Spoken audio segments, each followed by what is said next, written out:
You and I have seen it. The iPhone 5s and 6 couldn't hold up well in 2025, so we have to go a small step further into the future, to the year 2016 and the iPhone 7. So I bought an iPhone 7 on eBay and this is what I got. Yeah, nice. Let's open it up and take a look at, more of the inside. We got the original box, a case, another case, a USB to lightning cable that looks original and not like it would burn down my house, and of course the iPhone 7, which is in pretty good condition. And no way, the legendary lightning earpods. So let me charge the iPhone 7 and then I'll come back. I thought we were cooked for a second, because this thing's actually code locked. I don't really understand why you would ship an iPhone with a code lock. I mean, everyone would have guessed it within 3 tries. But anyway, we've got a working iPhone 7 for this video, so let's get into it.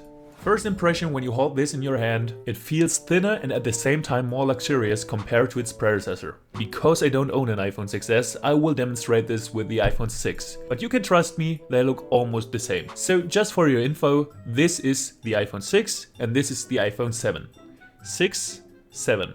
6, 7. The front looks about the same, but you can definitely see that they made changes to the home button. And that's because while the iPhone 6 and 6s feature a physical home button, the iPhone 7 comes with a touch-sensitive area that gives you a haptic feedback when you touch it. Sounds very stupid and unnecessary, but this feels about 67% better than the old home button. The backside's look isn't totally new, but there are some changes. The black model now features a black backside. And there's also a model with a jet black backside that will remind you to the good old scratchy iPod Touch days, if you know what I mean. Above that, you could buy this thing in silver, gold and rosé. The new design makes the iPhone 7 IP67 dust water resistant. Let's take a look at the sides, and we won't find a lot of new changes until we take a look at the bottom.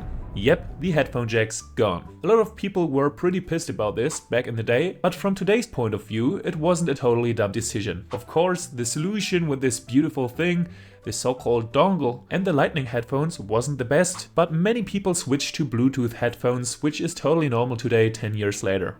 The hardware was slightly improved. This thing comes with the A10 processor and tiny improvements to the cameras, especially to the front camera. Furthermore, with the iPhone 7, every memory variant's capacity was doubled. So the basic model got 32 gigs instead of 16 gigs and so on. While the prices were identical to the iPhone 6s, starting at 650 V-Bucks for the smallest memory variant. Also, of course, there were Plus models, which I will cover in another video. So all in all, not an all new design, not an all new phone, but I would call it a neat refreshment and improvement of the very successful iPhone 6 and 6s design. But we are here because we want to know how well the iPhone 7 holds up today. So let's take a look at that. And just FYI, many of these things will also apply to the iPhone 6s, since both of these devices run iOS 15.8 forever.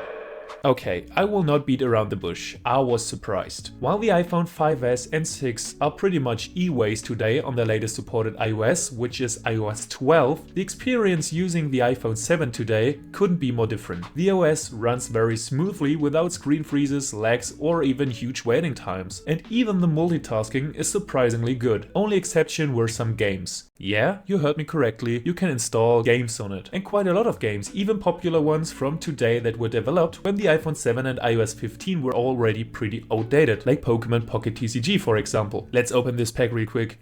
Oh man. Overall, I think about 90% of the apps and games I tried to install could be installed, and I really didn't expect that, because on the iPhone 5s and 6 it wasn't even close to 10%. More like approximately 6.7% I would say. But before you jump on eBay to buy an iPhone 7, let me destroy your enthusiasm. I mean, sure, right now you can get them for around 30 bucks, and this is a pretty good price for what you get right now. But the days of the iPhone 7 are counted. First of all, the batteries are getting weaker and weaker, and I think in about 1 to 2 years many apps and games won't work properly. So maybe you should buy an iPhone 8 instead. Maybe I will buy one to make a video about it and test it for you, so subscribe to my channel to not miss that video, and until then, why don't you watch this video YouTube randomly picked for you? And of course, let me know what you think about the iPhone 7 in the comments. Bye bye!